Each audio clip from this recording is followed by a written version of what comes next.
गणेश सोहणी नावाचा एक अंमलदार होता. तो श्रीमंत घराण्याचा होता. गावात त्याचे नावलौकिक होतं. त्याची पत्नी शारदा देखणी आणि पतिपारायण होती. त्याला श्रीपाद नावाचा एक गोंडस पुत्र पण होता.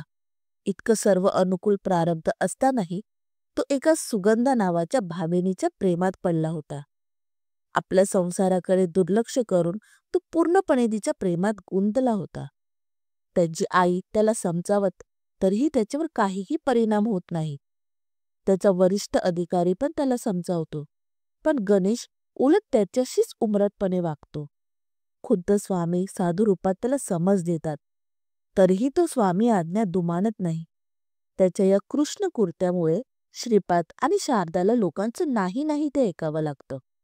पण काहीही झाल्या गणेशवर काहीही परिणाम होत नाही. शेवटी गणेशची आई स्वामींकडे घाराणं घालते. स्वामी त्यांना उपाययोजना सांगतात. त्याप्रमाणे स्वामी त्या दिवशी गणेशच्या घरी येतात. गणेश सुद्धा तातडीने येतो आणि स्वामी चरणी नतमस्तक होतो. स्वामी ताडकन तिथून उठतात आणि परततात. गणेशने विचारल्यावर ते म्हणतात, तुझ्याकडे आम्हाला विटाळ होतो.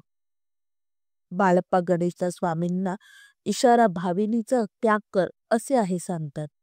तरीही गणेश हे मान्य करायला तयार नसतो. शेवटी गणेशची आई त्याला घराबाहेर काढते. गणेश सरळ सुगंधाकडे जातो.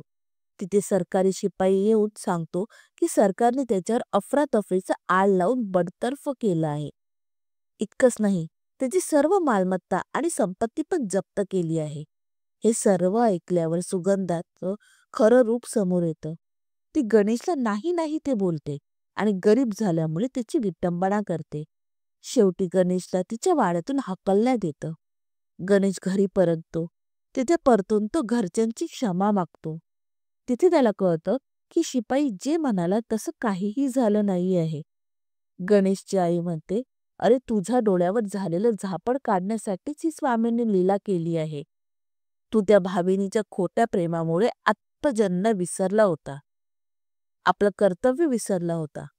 सर्व लोक स्वामींकडे जातात. स्वामी म्हणतात, अरे मोहापासून सावध राहिलं पाहिजे.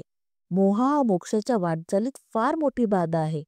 त्याच्या आहारी गेलो तर अधोपतन निश्चित आहे. कथा आवडली असेल तर व्हिडिओला लाईक आणि चॅनलला सबस्क्राईब करायला विसरू नका.